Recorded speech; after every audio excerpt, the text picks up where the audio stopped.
ഗുരുതരമായ കുറ്റങ്ങളാണ് റിമാൻഡ് റിപ്പോർട്ടിലുള്ളത്. ശബരിമലയിൽ നിന്ന് പോറ്റി 2 കിലോ സ്വർണം കടത്തിയിരിക്കുന്നു.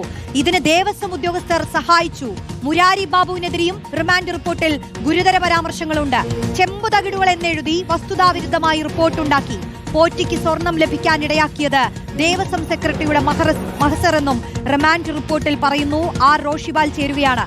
റോഷിബാൽ, നമുക്കറിയാം 2 കിലോ സ്വർണം കട്ടു എന്ന് പറയുമ്പോൾ അതൊരു ചെറിയ കണക്കല്ല. ആ സ്വർണം എന്ത് ചെയ്തു? മറിച്ചു വിറ്റോ?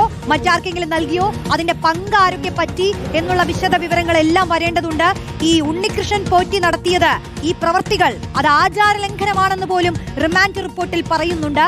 റിമാൻഡ് റിപ്പോർട്ടിലെ കാര്യങ്ങൾ എത്രത്തോളം നിർണായകമാണ്, എത്രത്തോളം ഗൗരവതരമാണ് റോഷിബാൽ?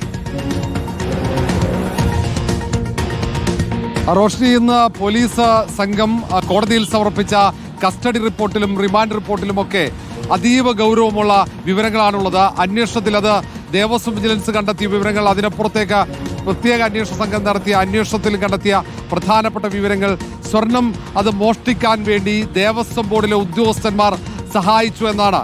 കുറ്റകരമായ അനാസ്ഥക്കപ്പുറത്തേക്ക് അവരുടെ കൃത്യമായ സഹായം കൊണ്ടാണ് ഉണ്ണികൃഷ്ണൻ പോറ്റിക്ക് 2 കിലോഗ്രാം സ്വർണം ശബരിമല സന്നിധാനം കടത്തിക്കൊണ്ടുപോകാൻ സാധിച്ചത്.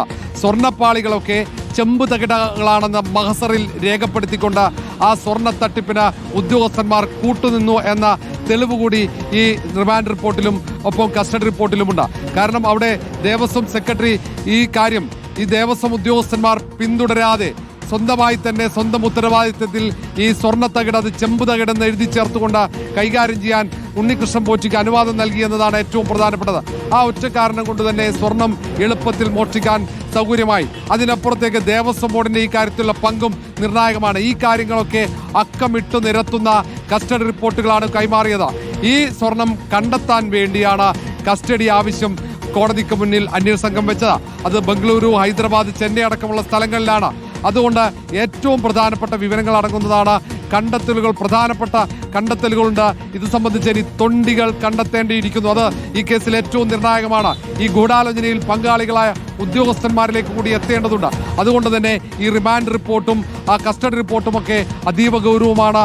അത് ഉണ്ണികൃഷ്ണൻ പോറ്റിക്ക് മാത്രമല്ല ദേവസ്വം ബോർഡിലെ ഉദ്യോഗസ്ഥന്മാർക്കും കുരുക്കാകുന്ന വിവരങ്ങൾ ഇതിനോടകം തന്നെ അന്വേഷണ സംഘത്തിന് ലഭിച്ചു എന്നതിന്റെ തെളിവായി കൂടി നമ്മൾ ആ 2 റിപ്പോർട്ടുകളെയും കാണേണ്ടിയിരിക്കുന്നു. റോഷ്നി, അതാണ് ഏറ്റവും നിർണായകമായ വിവരങ്ങൾ തന്നെയാണ് റിമാൻഡ് റിപ്പോർട്ടിലടക്കമുള്ളത്.